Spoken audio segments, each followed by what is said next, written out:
Hi mga bata! Ang lesson natin ngayon ay addition. Sino dito ang makakasagot ng 1 plus 1? Ang dali naman ng lesson dito. Ma'am, 1 plus 1 is equals to 2. Correct! Mga bata, 5 claps para kay Scarlett. Hindi niyo ba alam yun? Mga bata, science na tayo ha? Ilan ang planeta sa solar system natin? Ba't walang nagtataas ng kamay? Ma'am, there are 8 planets in our solar system. Correct! Siguro nag-a-advance reading si Scarlett. Lo, ba't parang walang alam yung mga kaklase ko? Okay, tatatakan ko ng star sa kamay ang makakasagot neto. What are the primary colors? Ha? Ba't ang dadali na subject dito? Last sem, nag-research lang ako eh. Ma'am, the primary colors are red, blue, and yellow. Wow! Mukhang may magiging top 1 na tayo ah. Hala, mukhang magiging top 1 pa ako dito. Namali siya na classroom. Scarlett Iha, namali ka daw ng classroom, oo. Lumipat ka na lang dun sa grade 12. Ano? Siya ba'y napunta sa kinder? Alright, may bagong dating tayo, class. Miss, pwede mo bang sagutin ito nasa blackboard? Ano yan? Madali lang yan. Madali? Sir, babalik na lang pala ako sa kinder. Buti ba doon magiging top 1 ako?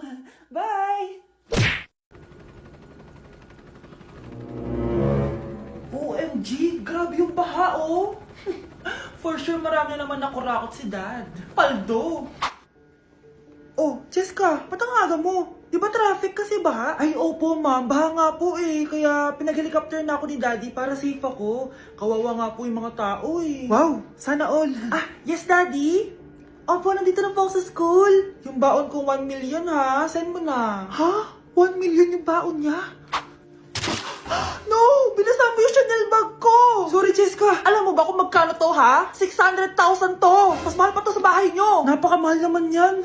Whatever. Papabili na lang ulit ako. Salamat ka, mabait ako. Nahiya naman tong 300 peso ng bag ko. Be, tara sa kantin. Nag-crave ako ng siomay tsaka ng kwek-kwek. Tara. Pwede bang sa Wolfgang na lang tayo mag-lunch? Hindi kasi ako sanay sa mumurahing pagkain. Be, anong kala mo sa akin? Anak ng CEO? Ano ba yan? Hindi ba kayo binibigyan ng allowance ng daddy nyo? Ako na nga lang. Hindi ka naman ganyan dati. Okay, class. Si Cheska na ang bago nating treasurer. Ma'am, wag si Cheska. Kukurakutin niya lang yung class funds natin. Parang tatay niya. Flood control, ayaw. Gastos, gusto. Kaya mayaman si Cheska kasi korap ang pamilya niya. Ang laki ng tax na binabayaran ko. Sa Disney Princess pala natin napupunta lahat. Habang kami, binabaha na dito. Ikaw pa helicopter lang. Wow, napaka-lavish mo naman. Tsaka, pairam muna ako nito Chanel bag mo ha. May ambag din ako dito, no? Hindi kami titigil hanggat walang nakukulong. Deserve niyong magdusa. Ayun na, bilisan mo! Hala, dugo ba yung pinampunas niya sa mukha niya? Anak, tignan mo to, oh! Ano yun, Nay? Anak, ano yung nasa mukha mo? Dugo ba yan? Ginagaya mo ba yung pinupload ko? OA ka talaga, Nay. G2G peeling solution to. Gentle exfoliating to. Tinatanggal nito yung mga blackheads, whiteheads, tas nakakaliit din ng pores. 2 times a week ko to ginagamit, kaya instant glowing at smooth na yung texture ng skin ko. Ay, perfect yan, anak. Ang dami ko pa namang blackheads tapos ang laki pa ng mga pores ko. Charan! O ito, Nay, sa'yo na to, 199 pesos lang yan. Thank you, anak, ha. Huwag mo na ulit ako gugulatin ng ganun, ha. OA ka lang talaga, Nay. Balita ko, dyan nagtatrabaho yung dati kong asawa. Siguraduhin yung masisisante nyo yan. Dahil ayaw ko ng peste sa kumpanya ng asawa ko. Naintindihan? Susan, alam mo, feel ko talaga mapapromote na ako anytime.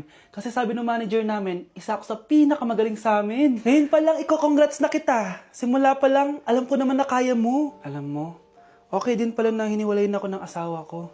At this ngayon, alam ko talaga kung anong habol niya sa akin. Yun ay pera. Madami pang ibang babae dyan, ano ka ba? Tsaka ang importante ngayon, nakafocus ka sa pagpapaganda ng buhay niyo. Oh, luto na to. Kaya na tayo. Yes po, ma'am. Okay po. Ma'am, i-hold ko po muna kayo, ha? Wait for a while. Sino itong tumatawag? Sir Ramon, may bad news po ako sa'yo. Ayaw ka po ng boss namin. Ano? Kaya tatanggalin ka sa trabaho. Anong tanggal na ako sa trabaho, ha? Utos lang po sa amin. Hindi pwede yun. Sorry sir, humanap ka na lang po na ibang trabaho. Bakit puro na lang kamalasan dumadating sa buhay ko? Ay. Si Michael ba yun? Michael! Scarlett? Bakit pinauna mo ako umuwi kahapon? Eh di ba palagi tayo sabay umuwi? May ginawa ako. Tsaka baka magselos yung nagbigay ng bulaklak sa'yo. Para ka namang ano dyan? Tsaka alam mo, na-realize ko, hindi ko na pala siya crush. Tara na nga, manood na lang tayo ng movie sa bahay, yung horror. Sige na nga. Michael? Ma? Ano ginagawa mo dito, ha? Get in the car, uuwi na tayo. Di ba sabi ko sa'yo, nababoard ako sa bahay, kaya umalis ako? Michael, siya yung nanay mo. Kilala mo nanay ko? At sino naman tong babaeng kasama mo, ha?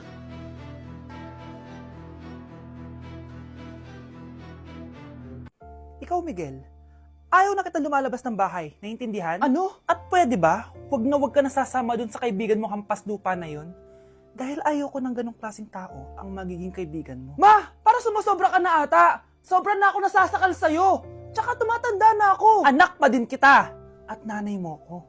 Kaya sundin mo ang gusto ko. Pero Nay, gusto ko si Scarlett! Parehas kami ng nanay ni Michael. So ibig sabihin nun, magkapatid kami? Sinong kapatid mo, anak? Wala po, Tay. Bakit po? Anak, wala na ako sa trabaho. Tay, pero wag ka mag-alala, anak. Iisip ako ng paraan. Hindi tayo maghihirap. Magtutulungan tayo dito, Tay, ha? Kaya natin to. Salamat, anak. Susan, sure ka ba dito? Last money ko na kasi to, eh. Magtiwala ka lang, Ramon. Para sa anak mo. O, ito na mga pinagawa mo, ha? Magbenta na tayo. Tara na. Sige, tara. Scarlett, ayaw sa'yo ng nanay ko. Ayaw niya akong magipagkaibigan sa'yo. Pero hindi niya ako mapipigilan. Michael, may kailangan din akong sabihin sa'yo.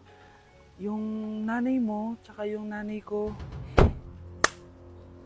Kailan ka pa natutong hindi sumunod sa akin, Michael, ha? Ma, dahil ba sa babaeng to? Please, tama na! Ayaw mo talaga makinig sa akin? Pwes, ipapadala na kita sa US at doon ka na mag-aaral. Michael! Ay, Nay! Good news! Nanalo ako sa loto! Totoo ba, anak? Tumama lahat ng numero sa panaginip ko, Nay. Ay, alam mo, anak, swerte ka talaga eh. Nay, may good news din ako. Gagraduate na ako next month. Talaga ba, anak? Akala ko talaga bagsak pa rin ako eh. Buti naman at di ka na ulit ng high school. Congrats! Good luck sa college! Mga anak, may good news din ako. Sabi ng doktor, magaling na daw ako sa sakit ko. So, ibig sabihin, hindi mo na kami makakalimutan, Nay? Oo, anak. Parang sunod-sunod yung swerte natin, Nay, no? Siyempre, dahil din yan kay Lord. Sige na, anong oras na? Matulog na tayo, ha? Good night, Nay. Grabe, ang kalat naman. O anak, ba't kising ka pa? Nay, sobrang kalat kasi dito sa bahay. Naglinis lang ako. Anak, tigil mo yan! Masama yan! Ha? Bakit? Masama naman maglinis, Nay? Hindi mo ba alam yung pamahiin na bawal magwalis sa gabi? Kasi pag nagwalis ka, parang tinataboy mo daw yung swerte palabas ng bahay. Ako, Nay, 2025 na, naniniwala ka pa rin sa pamahiin? Tumatanda ka na talaga. Ay, hindi ko alam, anak. Takot lang ako na malasin ulit tayo. Sige na, Nay, itulog mo na yan. Malapit na ako matapos dito. Matulog ka na rin, ha? Nasaan na yun? Hindi pwede mawala yun! Anak, ano nangyayari? Umagang-umaga sumisigaw ka. Nay, nawawala yung lotto ticket natin. Hindi natin makiklaim yung pera. Ha? Sige anak, tutulungan kita maghanap, ha? Ay, baka nandito lang yung banda. Anak, ba't ka umiiyak? Ayoko na. Ginawa ko naman lahat eh, pero binagsak pa rin ako ng teacher ko. Ano? Hindi na daw ako kasama sa mga gagraduate, Nay. Lahat ng effort ko nasayang. Anak! Nay, magpahinga ka muna. Ako na muna bahala dito. Ano na naman nangyayari sa pamilya natin? Anak? Scarlett? Kyle? Susan? Kamusta ka na? Dok? Ba't nandito ka? Dinalaw kita para kamustahin ka. Mga musta? Di ba sabi niyo magaling na ako, Dok? Yun din nakakala ko. Ha? Teka lang, nakita mo ba yung mga anak ko? Susan, matagal nang patay ang mga anak mo. Ha? Hindi mo ba naaalala? Pareho silang na-depress. Si Scarlett dahil sa nawala niyang lotto ticket. Si Kyle naman dahil hindi nakagraduate. Kaya, ayun. Kailangan mo ulit maggamot, Susan. Dahil lumalala na naman ang demensya mo. Anak? Binilang kita ng bagong school shoes mo. Nay, okay pa naman yung shoes ko ah. Nakita ko kasing punit na yung gilid ng sapatos mo, anak. Baka mahirapan ka maglakad. Thank you, Nay. Anak ko, para sa'yo. Hala, Nay. Hindi mo naman po kailangan gumastos para dito. Kita ko kasing nahihirapan ka sa research nyo. Sana makatulong yan, anak. Thank you so much, Nay. Nasaan na yun?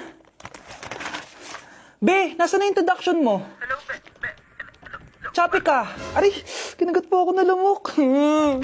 O anak, bakit sa labas ka gumagawa niyan? Nay, mahina kasi internet sa loob. Kailangan ko na kasi matapos to. Pumasok ka na dito anak, nagpalagay na ako ng Vida Fiber Internet. Nay, gumasos ka pa? Pasok to sa budget ko anak, kasi for only 888 pesos a month, meron na tayong internet with speeds up to 75 Mbps. Installation fee will apply, pero sulit na din kasi 8 na gadgets ang pwede mag-connect.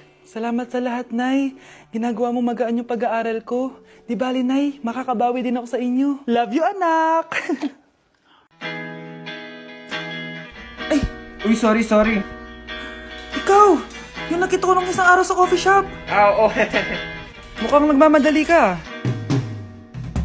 Wala na kami ng jowa ko. Pinagpalit niya ako sa masikat sa akin. Mukhang masakit yun ah. Pero mukhang okay naman kayo kahapon ah. Yun na nga, she finally admit it. May iba na siya. Well, if she finally admit it, hayaan mo na. Kung kayo talaga, kayo talaga. Alam mo, feel ko magaling ka sa pag-ibig. Why don't we have a talk? Malapit lang yung bahay namin. Actually, may gagawin ako mamaya. Pero mukhang after nun wala naman na. Bigay ko na lang sa'yo address ko.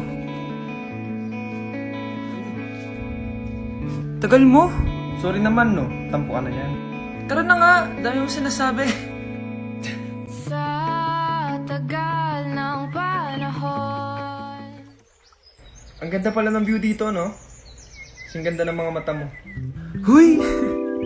By the way, kamusta ka naman? Eto, ganun pa din. Tuwing malungkot ako, tumitingin lang ako dito. Nagiging okay na ako. Anyway, nakakatulong naman ba ako sa pag-move on mo? Okay lang. Andito naman ako para sa'yo hanggang sa maging okay ka. Hawak kamay na lalakbay